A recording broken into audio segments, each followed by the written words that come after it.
He crossed an ocean for her. She kissed him at the airport. 3 months later, a man died because Suk chose mercy over violence. His empire's collapsing. His associates say he's gone soft. And Desiree just asked the question that'll end them. If you become the monster again, could I still love you? The answer's about to cost everything. If you believe family comes first, even when it breaks your heart, hit subscribe. Only selfish people would disagree. Comment, love means sacrifice, if you think Desiree should go home, or stay and fight, if you think she should remain in Seoul.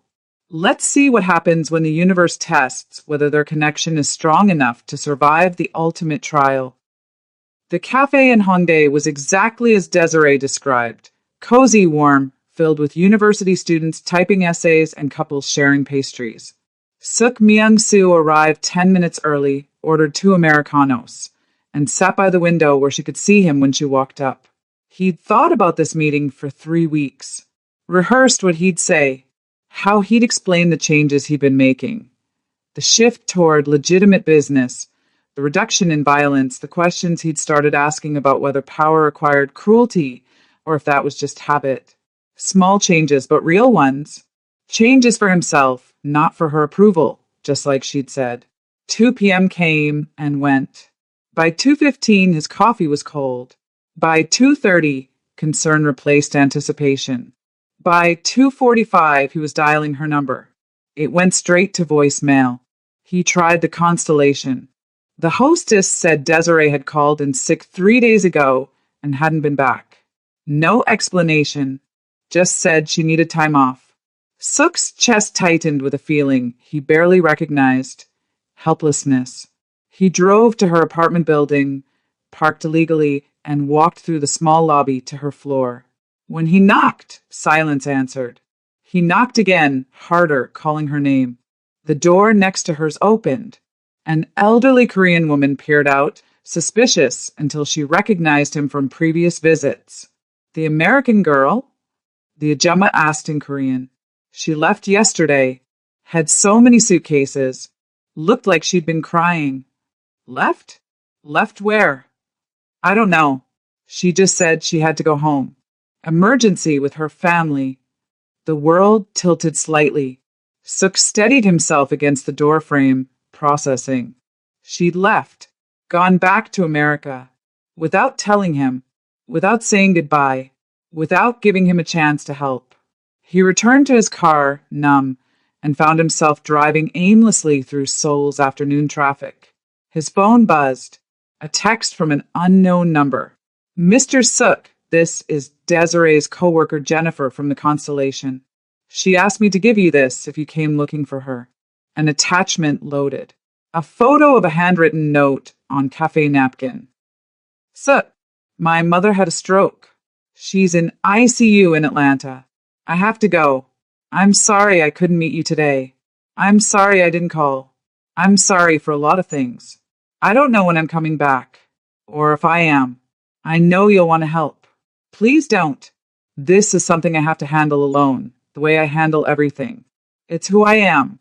Thank you for seeing me. Thank you for trying. Thank you for being honest about what you are, even when the truth was hard. I hope you figure out who you want to be. D. Suk read it 3 times, her words cutting deeper each pass. She was alone in America, facing her mother's possible death, and she'd explicitly asked him not to help. He should respect that, should give her space, should let her handle it her way. But everything in him screamed to act, to use his resources, to make phone calls, to fix this the only way he knew how, through money and power and connections. For the first time in his life, Suk Myung-soo understood what powerlessness actually felt like. If you've ever felt helpless watching someone you care about suffer alone, comment, I understand that pain. Subscribe if you believe Suk should respect her wishes, even when it destroys him. Only selfish, controlling people would force their help on someone who said no. But the question is, can love survive distance, grief, and silence? 3 days pass like 3 years. Suk tried to respect Desiree's wishes. He lasted 48 hours before his control snapped. He made calls, discreet inquiries through his American contacts. Within 6 hours, he knew everything. Desiree's mother, Patricia Coleman, 56, had suffered a severe ischemic stroke. She was at Grady Memorial Hospital in Atlanta. Stable but critical. Long recovery ahead. Medical bills already climbing past what Desiree's insurance would cover. Sook could fix this with a single wire transfer. Could ensure Patricia got the best specialists, the best care, the best chance at recovery. Could remove the financial burden crushing Desiree while she watched her mother fight for life. But Desiree had asked him not to help. He sat in his office, staring at bank transfer forms on his computer screen, cursor hovering over the confirm button. One click and Patricia Coleman's medical bills would disappear. One click and Desiree would know he'd violated her boundaries. One click and he'd prove he was exactly what she feared, a man who couldn't respect her autonomy even when he claimed to care about her. His phone rang. Kim, his lieutenant. Sir, there's a situation. The Nakamura group is pushing into our Itaewon territory. They're saying you've gone soft, that you're distracted. They're testing boundaries. Sook closed his eyes. His empire was fracturing while he obsessed over a woman who'd left him behind. His associates were questioning his strength. His enemies were circling. This was what happened when you let emotion compromise power. Handle it, Sook said quietly. Use the standard protocols. Sir, the standard protocols would mean... I know what they mean. Do it. He hung up, staring at the bank transfer screen. Two worlds pulling him in opposite directions. Desiree asking him to be better. His organization demanding he be ruthless. He couldn't be both. The cursor hovered, trembled. He closed the laptop without transferring the money. Then he booked a flight to Atlanta. 23 hours later, Sook Myung-soo stood outside Grady Memorial Hospital, jet-lagged and uncertain. He'd crossed an ocean to reach someone who'd explicitly asked him to stay away. He'd abandoned his business during a critical power struggle to chase a woman who'd made it clear their worlds couldn't coexist. It was the most irrational thing he'd ever done. It felt like the only choice that mattered. He found her in the ICU waiting room at 3 a.m., curled in a plastic chair, asleep in yesterday's clothes. Her natural hair was pulled back messily. No makeup. Dark circles under her eyes. She looked exhausted and beautiful and absolutely alone. Sook stood there for a long moment, just watching her breathe, memorizing the curve of her cheek, the way her hand tucked under her face like a child seeking comfort. When her eyes opened, she stared at him for several seconds, expressions cycling through confusion, disbelief, and something that might have been relief before settling on anger. What are you doing here? I told you not to help. I specifically said, I'm not here to help. The lie came out smooth. I'm here to be present. There's a difference. Desiree sat up, slowly processing. You flew to Atlanta to what? Sit in a hospital waiting room. Yes. That's insane. Probably. Sit, you can't just, her voice cracked. You can't cross the world because I'm having a hard time. That's not how this works. How does it work then? Tell me the rules, and I'll follow them. The rules are you respect my boundaries. The rules are when I say I need to handle something alone. You trust me to handle it. I do trust you. He moved closer, careful, like approaching something wounded. But trust doesn't mean abandoning someone in their darkest moment just because they're too proud to ask for help. It's not pride. She stopped, tears finally spilling over. It's survival. I learned a long time ago that depending on people gives them power to hurt you. And I can't. I can't afford to be weak right now. My mother needs me to be strong. Accepting help isn't weakness. It is when the help comes with conditions I can't meet. Now they'd reached it. The real fear beneath her anger. What conditions do you think I have? Suk asked quietly. That I'll owe you. That this creates a debt I'll have to repay. That you'll use this crisis to bind me to you when I'm too vulnerable to resist. Her voice was raw with exhausted honesty. That's how powerful men operate. That's what Marcus did. That's what my father did before he left. Create dependency, then exploit it. The comparison stung, but Suk understood. Her past had taught her that help always came with hidden prices. I transferred no money, he said. I made no calls to your mother's doctors. I didn't use my connections to get her better care. I simply flew here and sat in this waiting room because I couldn't bear the thought of you facing this alone. If you want me to leave right now, I'll leave. No conditions, no debt. Just let me be here with you until you tell me to go. Desiree stared at him, searching for the trap, the angle, the manipulation. She found none. My mother's stable, she said, finally, voice breaking. But the damage was severe. She'll need months of physical therapy, maybe years. The medical bills are already astronomical. I'm going to have to stay here, work here, help her recover. I can't go back to Seoul. I can't go back to my life there. Everything I built is just gone. Then build something new here. With what? I use my savings to fly home. I'll have to find work immediately just to cover rent and help with mom's care. I'll be starting over from nothing again in a city where I have no connections and... Desiree. He knelt in front of her chair, meeting her eyes at level. You won't be starting from nothing. You'll have your experience, your competence, your fluent Korean, your hospitality expertise. Those things don't disappear because you changed countries. And I'll have you?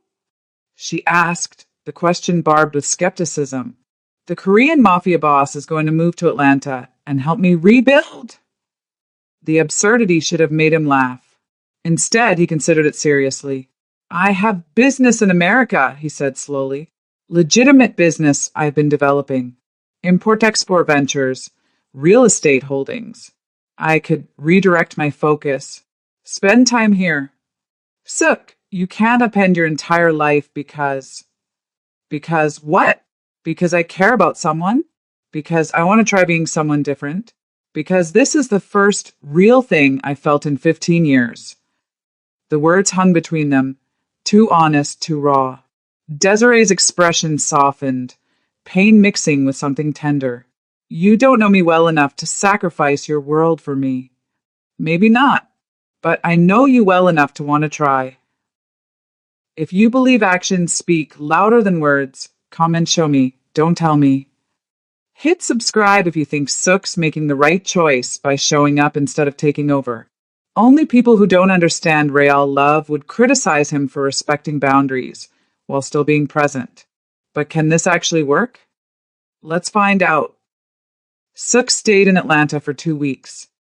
He didn't stay at Desiree's apartment. That would have been too much, too invasive. He got a hotel room 15 minutes from the hospital and showed up every morning with coffee and breakfast sandwiches from the diner Desiree mentioned missing. He sat with her in the waiting room, walked with her when she needed air, listened when she wanted to talk, and respected silence when she didn't. He met her younger brother, Marcus Jr., named before the betrayal, who flew in from Morehouse and immediately distrusted Suk's presence. Who is this guy, Des? Marcus Jr. asked in the hospital cafeteria while Suk was getting more coffee. Someone I know from Seoul. He's being helpful. Helpful how? What does he want? I don't know yet. And that was the truth. Desiree still couldn't figure out Suk's angle. He hadn't offered money, hadn't pushed for intimacy, hadn't leveraged her vulnerability into obligation. He just showed up, day after day, present but not possessive, supportive but not controlling. It was the most unsettling kindness she'd ever experienced. On day 9, Patricia Coleman woke up fully for the first time. Her speech was slurred, her right side weak, but her mind was clear. When Desiree introduced Suk as a friend from Seoul, Patricia's sharp eyes assessed him with a brutal honesty only mothers possess. You the one who broke her heart before? Patricia asked, words slow but pointed. No, ma'am. That was someone else. Good. Because that boy was trash, and my Desiree deserves better than trash.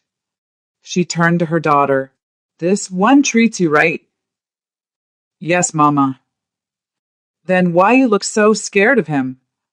The question cut through Desiree's defenses.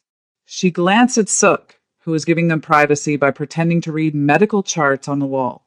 Because good treatment from powerful men usually comes with a price tag, Desiree said quietly. And I can't afford the cost. Patricia squeezed her daughter's hand with her good one. Baby, not every man is your father or that Marcus fool. Some people are just good because that's who they choose to be. Let this one show you who he is before you decide. He's who you fear. On day 12, Sook had to return to Seoul. His Lieutenant Kim had called 17 times. The Nakamura situation was escalating. His presence was required. I have to go handle business, he told Desiree at the airport. But I'll be back in 2 weeks. Sook, you don't have to. I want to, if you'll let me. She studied him, weighing options, calculating risks. Finally, what are we doing? Really?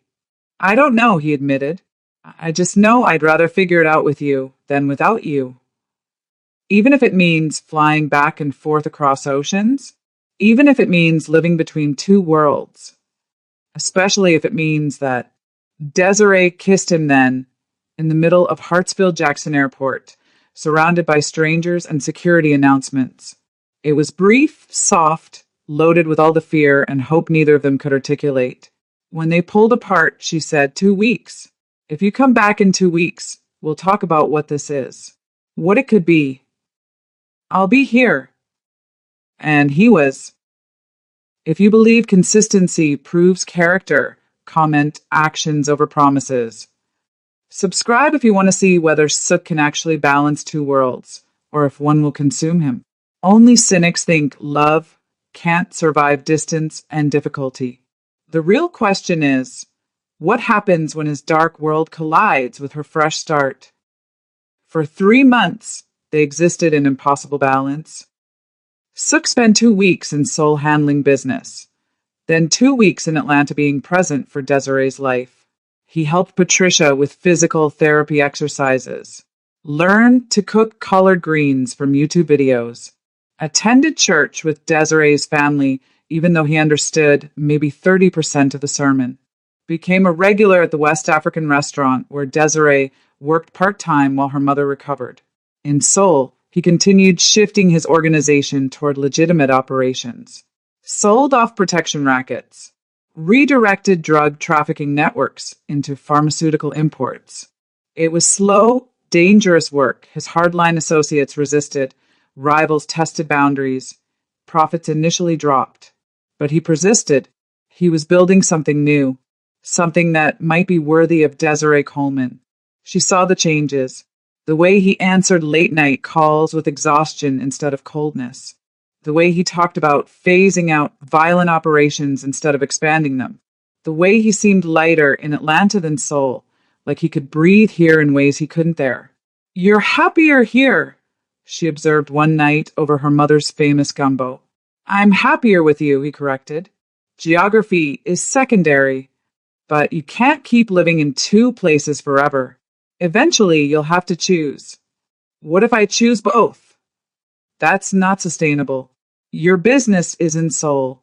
Your power is there. Everything you've built is exactly what I'm trying to rebuild into something better. Something that doesn't require my constant presence. Something I can eventually walk away from.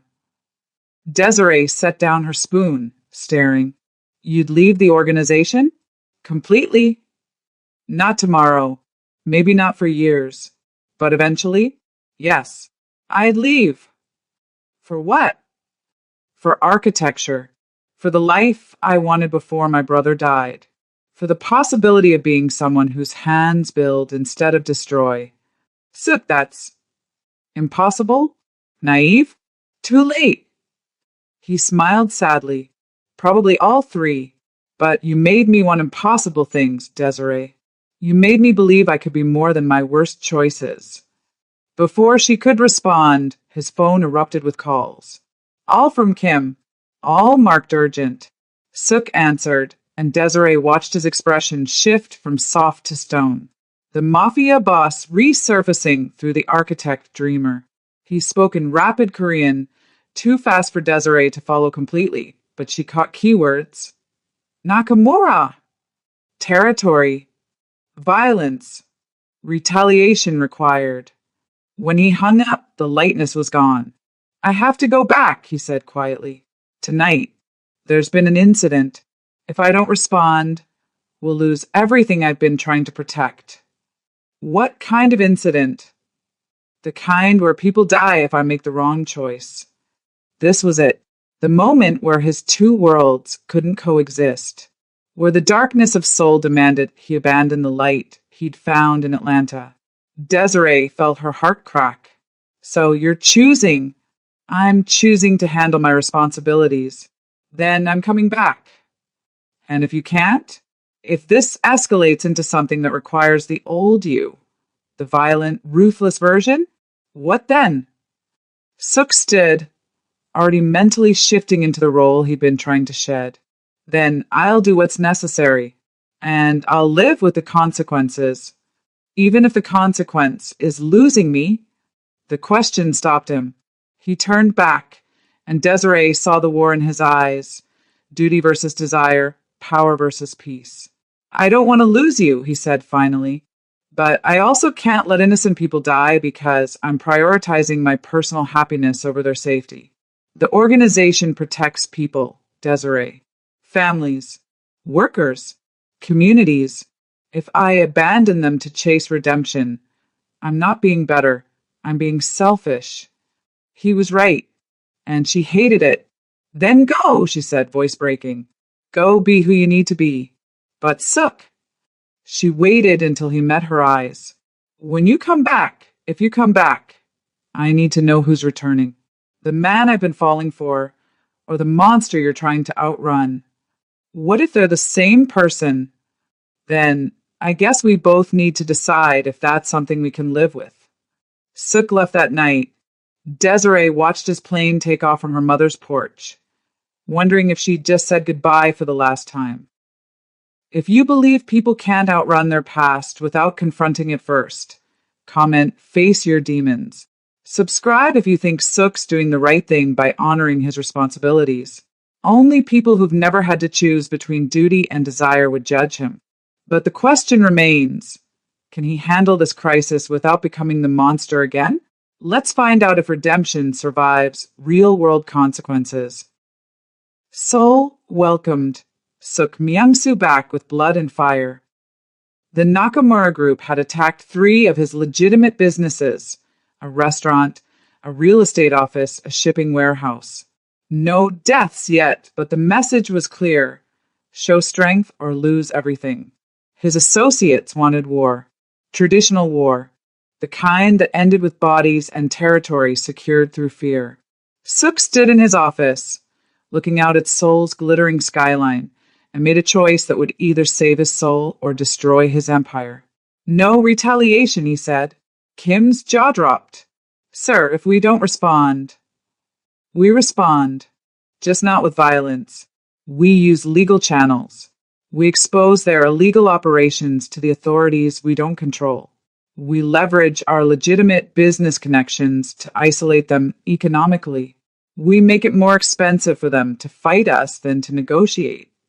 That will take months, maybe years. They'll see it as weakness. Let them. I'm playing a different game now. It was the riskiest decision he'd ever made, and it failed spectacularly. Within 2 weeks, the Nakamura Group escalated. More attacks, more property damage, then, inevitably, casualties. One of Suk's warehouse managers died in an arson fire. A father of 3, a man who'd worked for the organization for 12 years. Suk attended the funeral, bowed before the widow, and felt the weight of his choices crushing him. His associates demanded blood. His rivals smelled weakness. His organization was fracturing. And in Atlanta, Desiree waited for a man who might not exist anymore. That night, Sook stood in his office with a gun in one hand and his phone in the other. One choice led to violence, power, survival through the old methods. The other led to vulnerability, potential collapse, but maybe a different kind of strength. He called Desiree. I'm failing, he told her when she answered. My attempt at being better is getting people killed. My organization is imploding. The smart thing, the strategic thing, is to return to the old ways, to be ruthless, to survive by any means necessary. But she heard the question in his voice. But if I do that, I lose myself completely. I become exactly what I'm trying to escape. And I lose you. Sook, I can't be your reason for choosing peace over survival.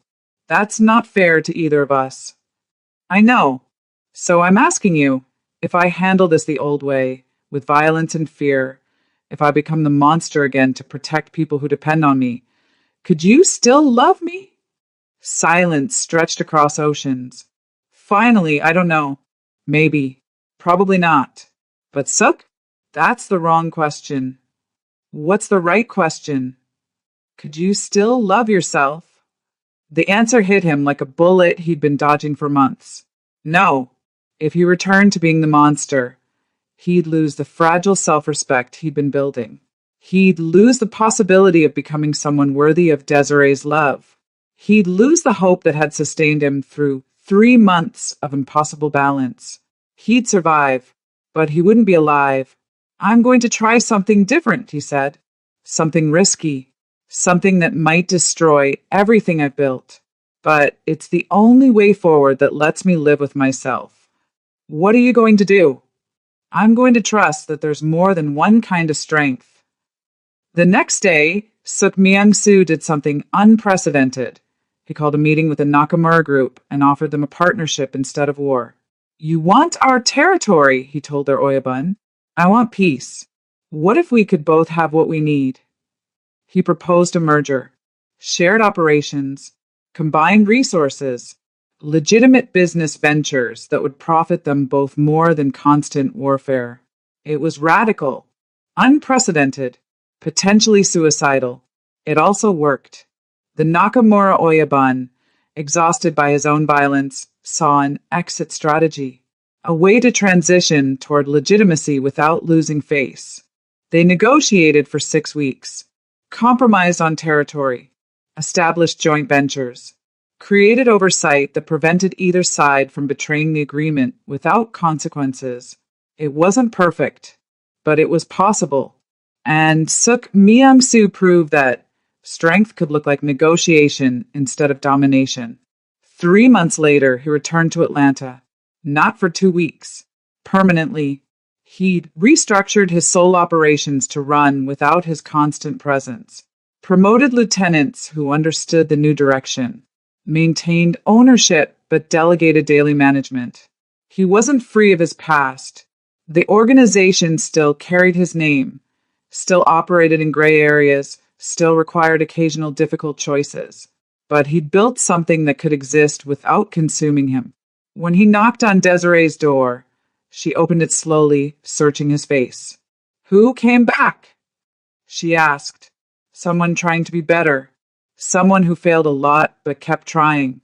Someone who chose the hard road because the easy one would have cost his soul. Desiree stepped back, letting him in. That's the right answer. If you believe redemption is a journey, not a destination, comment every day is a choice. Subscribe if you want more stories about imperfect people choosing growth over comfort. Only cynics think people can't change. Hit that notification bell if you believe love requires both people to keep choosing each other, especially when it's hard. Sook and Desiree's story isn't over, it's just beginning. Because real love doesn't erase the past. It builds a different future, one choice at a time. Thank you for staying with us through this entire journey. Your support means everything. You stayed. Through heartbreak and hope, through impossible choices and fragile new beginnings, you stayed with Sook and Desiree until the very end. Thank you. From every single person on the Ebony and Pearl Stories team, thank you for believing that broken people can build beautiful things together. Now I need to ask you for something, and I'm not too proud to beg. The algorithm isn't showing our stories to enough people, and we desperately need your help. All of us here, the writers, the editors, everyone pouring their hearts into these narratives, we're asking you to be our voice. Drop a comment right now telling us what hit you hardest in the story. Like this video. Share it everywhere. Send it to your friends who believe in second chances, your family members who love romance, your loved ones who need hope. Post it on your WhatsApp status. Share it across every social platform you have. Tell the algorithm that this story matters. Tell it that Sook and Desiree's journey deserves to reach people who are searching for proof that change is possible, that love can survive impossible odds, that redemption isn't a fairy tale. We pause to ask for subscriptions and engagement because these small actions are how stories like this reach the hearts that need them most. Someone out there is struggling to believe they can become better. Someone is wondering if their past defines their future. Someone needs to see that choosing the hard right over the easy wrong is always worth it. You can be the reason they find this story. Please help us reach them. Like, comment, share, subscribe. Be part of something bigger than just entertainment. Be part of hope. Thank you for everything you've already given us by watching. May you find the courage to choose growth over comfort, love over fear, and hope over despair in your own life every single day. We love you deeply. God bless you abundantly.